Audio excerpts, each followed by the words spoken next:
Allahumma salli ala Sayyidina Muhammadin wa ala ali Sayyidina Muhammadin zakarallahu bi khairin man zakarani.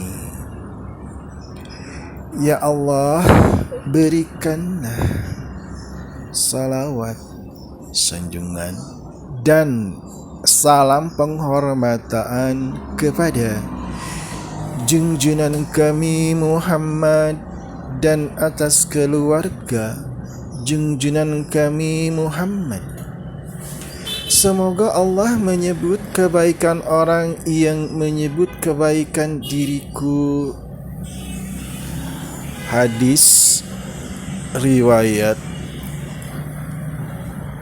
Ibnu Katsir.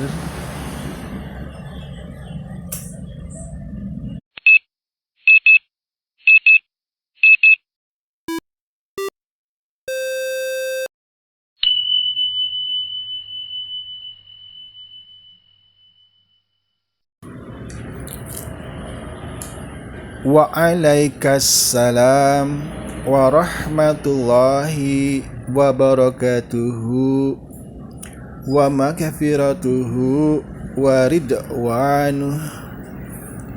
Kawilujengan mugi tetep kangge anjeun sareng rahmatna, sareng barokahna, sareng ampunanna, sareng karidoanana. Dari hadis riwayat Ibnu Sina dan Ibnu Khuzaimah dalam kitab Sahih Ibnu Khuzaimah.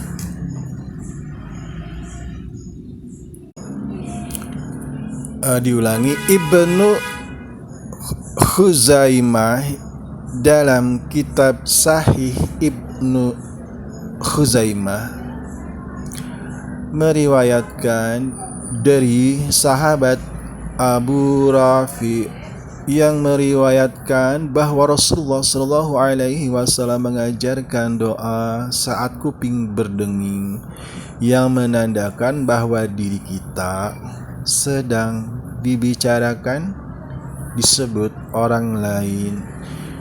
Dan doa itu diawali dengan membaca salawat kepada Rasulullah. Allahumma salli ala Muhammad wa ala ali Muhammad. Allahumma salli ala Muhammad wa ala ali Muhammad. Jadi pada saat ini, beberapa saat detik yang lalu, terasa berdenging di kuping kiri ya. Kalau di kiri dan di kanan itu menurut saya berbeda.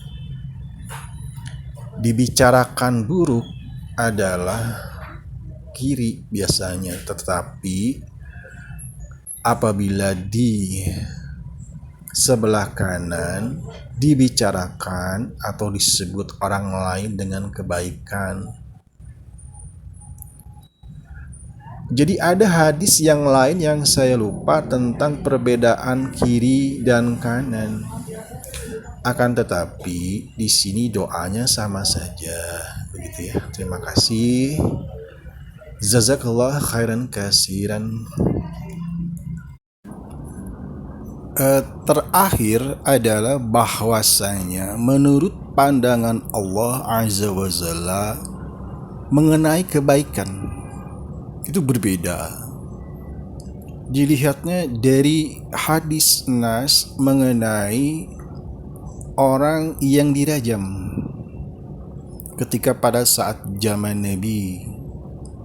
Kata Allah, itu adalah kebaikan baginya terhadap orang yang percaya kepada hari akhirat. Dan kemudian Nabi pun sudah menyampaikan kepada para sahabat utamanya dan umatnya bahwa orang yang dirajam karena mengaku telah berbuat berzina di zaman Nabi, hukum syariatnya yang pada ketika saat itu Quran diturunkan belum semua. Nabi awalnya berkata kepada orang yang dirajam tersebut, "Apakah Anda gila?" Lalu kata orang tersebut, "Tidak." Jadi Nabi bertanyanya hingga 3 kali. Lalu menurut riwayat yang saya hanya ingat esensinya saja, bahwasanya peristiwanya orang tersebut dirajam. Hukum rajam di zaman Nabi persoalannya karena mengaku, dan Nabi diperintahkan oleh Allah untuk melaksanakan hukum rajam. Baru beberapa kali dilempar batu, orang tersebut mengadu kesakitan yang tidak tara sakitnya karena kepala badan orang tersebut berdarah lalu kabur. Lalu Nabi memerintahkan kepada para sahabatnya untuk mengejar orang tersebut dan melaksanakannya hingga tuntas. Lalu orang yang dirajam tersebut wafat, syahid.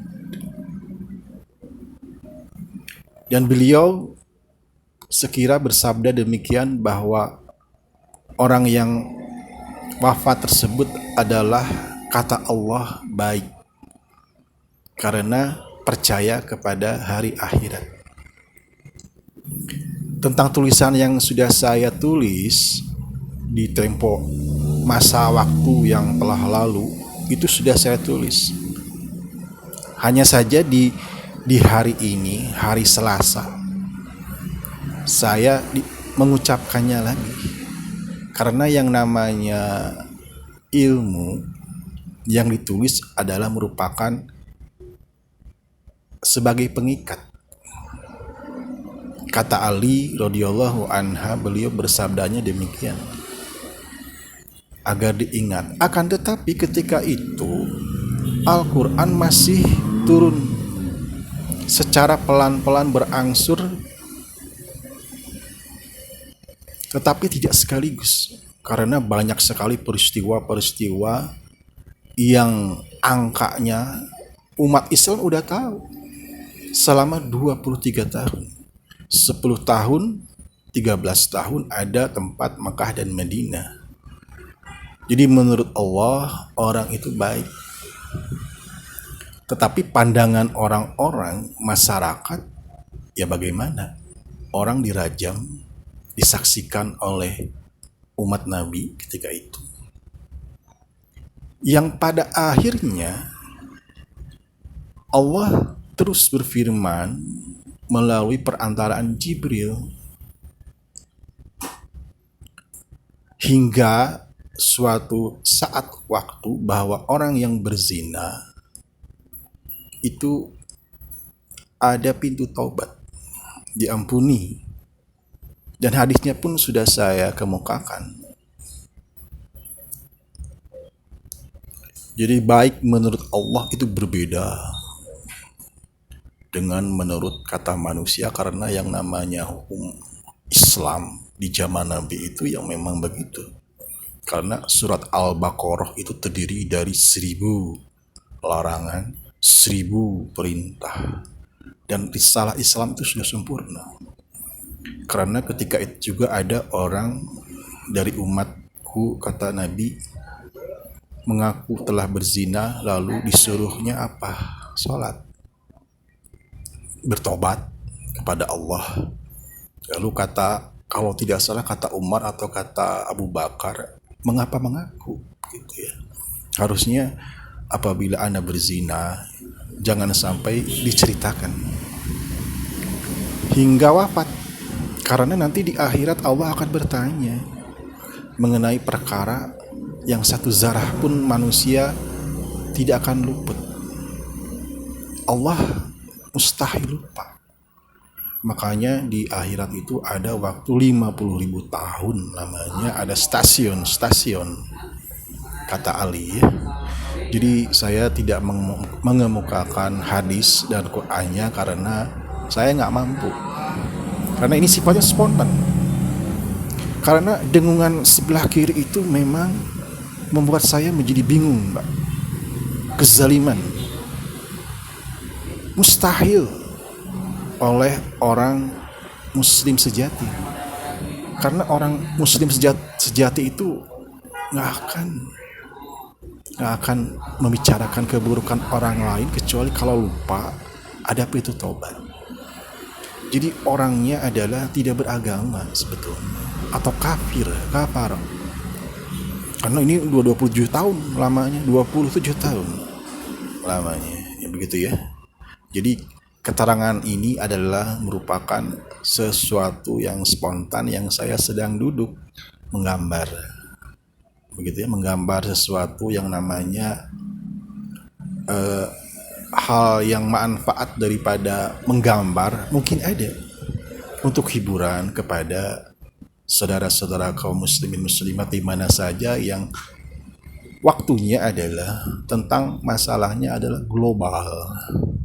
globalisasi gitu ya.